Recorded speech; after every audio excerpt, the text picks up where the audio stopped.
Welcome back to Tonight on Breaking. It's now 23 weeks to the 2023 general elections and the campaign season officially kicks off in 2 weeks.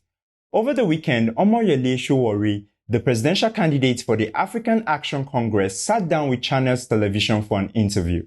Yes, there are other presidential candidates besides Bola Tinubu, Atiku Abubakar, Peter Obi and Rabiu Kwankwaso. There's Adewale Adebayo of Social Democratic Party, Hamza Mustafa of Action Alliance and Kola Abiola of People's Redemption Party. There's even this guy Dumebi Kachiku of African Democratic Congress, but he was recently suspended by his party for crass irresponsibility and gross indiscipline. During Sowore's interview with Channels Television, he was asked why he thinks he's ready to run for president this second time around. Here's some of what he had to say. A number of things. I think in 2019, Nigerians were not exposed to so many of the things we're talking about, of inequality in society, the fact that Nigeria was tipping over. And I was the only candidate who participated in 2019 that did not stop campaigning or advocacy. I engaged immediately after the election in a number of revolutionary activities that took me to jail, came out of it, and it was part of virtually every education and conscientization of the citizenry to let them know the mistake they made in 2019. In the video, Sowore talked about some significant events that have happened to him since 2019, but somehow he forgot to mention that he was shot. Last year in May, Sowore made a big deal of how he was shot during a protest in Abuja. We were treated to dramatic photos like this one, and of course, we can't forget this one. So how could he forget? Moving on, as you know, people have been asking the APC presidential candidate, Bola Tinubu, to do hour-long interviews like the other presidential candidates. And on Monday this week, Tinubu posted this video and caption on his Twitter page.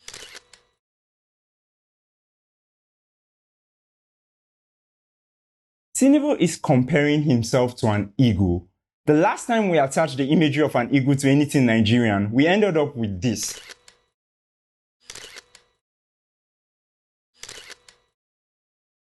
Look, Tinubu's media team, let's not make that mistake again. Instead of the eagle, aim for another type of bird. If you don't like the parrot, try the white dove. You can't go wrong with the dove.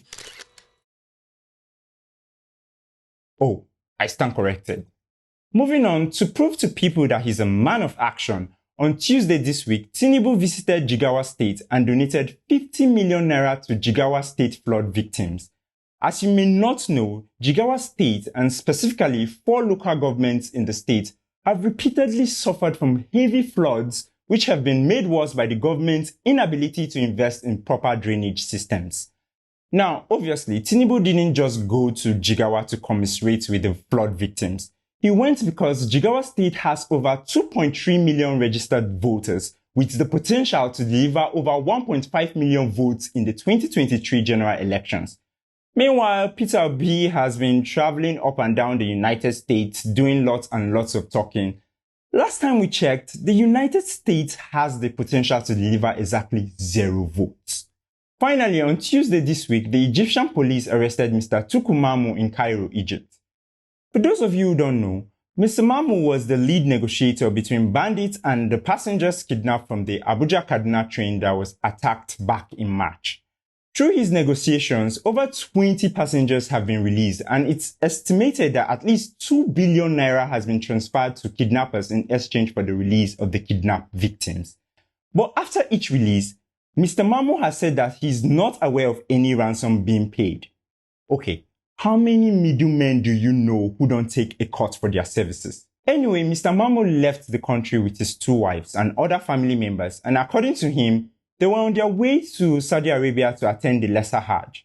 According to Egypt, the Nigerian government requested that Mamu and his relatives be detained and deported back to Nigeria, where DSS was waiting for them at Malam Aminu Kano International Airport.